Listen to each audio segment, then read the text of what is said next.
আমার মেলা দিনের ইচ্ছা আমি আঞ্চলিক ভাষায় কথা কব। আমার বন্ধুরা পছন্দ করবে কি না করবে ওই জন্য আমি আঞ্চলিক ভাষায় কথা কই না। আমার বন্ধুরা যদি চায় তাহলে আমাকে একটা কমেন্ট বক্সে কমেন্ট করুক যে আপা আপনার আঞ্চলিক ভাষায় কথা কইন, তাহলে আমি আঞ্চলিক ভাষায় কথা কব। আসসালামু আলাইকুম বন্ধুরা, তোমরা সবাই কেমন আছো? আলহামদুলিল্লাহ আমি অনেক অনেক ভালো আছি। আজকের ভিডিওটা কিন্তু সকাল থেকে শুরু করছি।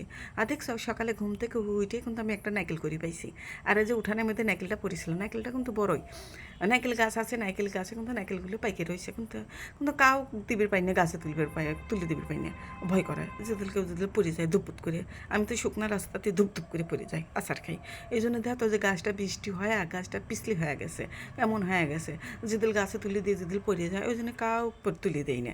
ওই বাড়ির ভিতর যে কয়টা পরে ওই কয়টাই খুঁটিলেই, আর পিছনে এগুলো খুঁটপি যায় না, ওই জঙ্গলে খুঁটপি যাবে কিটা দেখতে লাই, ওটা খুঁটপি যাবো না এই জঙ্গলে। তারপরে এই যে তাই তো কই রাত্রি শীত ধরে কিসের জন্য এখন দেখি ওমা কুয়াশা পড়ছে, কি কুয়াশা পড়ছে, শীতের সকাল চলে আইছে দেখছাও। গ্রামে কিন্তু আগে শীত পড়ে গেছে, যে কি সুন্দর কুয়াশা পড়ছে, কুয়াশা মানে শীতের সকাল চলে আইছে তাই না, ঠান্ডা পড়ে গেছে। তারপরে সকালবেলা উঠে যে হাঁস মুরগি ছাড়িয়ে দিলাম, হাঁস কয়টা বাই করে খাবির দিলাম, কিন্তু মুরগিগুলো বাড়াই না। ওই কয়টা ডিম পারিছিল, দুটি মুরগি আছে, কয়টা ডিম পারিছিল, ডিমগুলো খেয়ে ফেলাইছে। আর যে মুরগিও যে বাড়াই না, কুইসিয়া বসে রয়েছে, না বাড়াইলে আমি আর তাই আর বাই করি নি। তারপরে যে রাত্রি খাইছি, খাওয়া দাওয়া যে কারি কারি থালি বাসন বাড়াইছে, ওই থালি বাসনগুলো মাজিলিয়া লাগবে। আর মেয়ে মানুষের কপাল বোঝাই তো কাম করে খাওয়াই লাগবে, যেখানেই যাও কাম করাই লাগবে। ওই যে ঢেকি স্বর্গে করি বানাই লাগে, ওইরকম মেয়ে মানুষ জেনে যাবে সেদিন কাম করেই খাওয়া লাগবে। ওই যে থালা বাসনগুলো মা এই যে আমার রাধার ঘরে চলে আসলাম, সকালে রাধা লাগবিলায়, সেই জন্য যে সাই মাইটে তোলা লাগবে। যতই জজ ব্যারিস্টারের বউ হও সাইতুলি ভাত খাওয়াই লাগবে। মেয়ে মানুষের কপাল রেদি ভাত খাওয়াই লাগবে। বাসা বাড়ি নাই থাকলাম না, একটু বড়লোক স্বামী তুলি বাসা বাড়ি থাকলে না একটু মানে গ্যাসে রাই দিলাম না, গ্যাসে রাই দিয়ে খাইলাম না। আর গ্রামে থাকি, গ্রামের মেয়ে গ্রামের বউ সাইতুলি তো ভাত খাওয়াই লাগবে। ও আফসোস করি না, ও আফসোস করি না, কপালে যা আছে তাই হবে। কিন্তু গ্রামে থেকে সেই শান্তি, সেই শান্তির থাকি। শহরের থেকে তো আমার তো গ্রামই ভালো লাগে।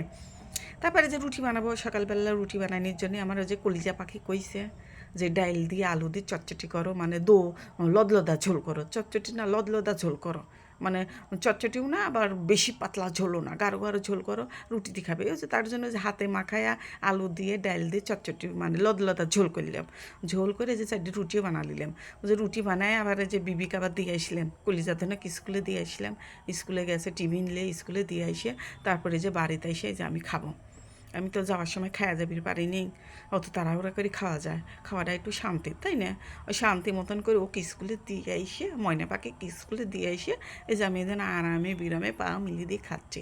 এখন তো আর কেউ কোনো তাড়াহুড়া নাই, খাওয়া দাওয়া করে তারপর যে দুপুরের জন্য রান্না বান্না জোগাড় করে যে রাধার ঘরে চলে যাব। আর সকালে রাধাটা বেশি গ্যাসেই করি, কারণ ও যে তাড়াহুড়া থাকে তো ওই জন্য গ্যাসেই রাই দিলেই। আর দুপুরকার রাধাটাও যে মাটি চুলাতেই করি। আর ওই যে সকালে সেই জুলুম হয়ে যায় রাঁধতে।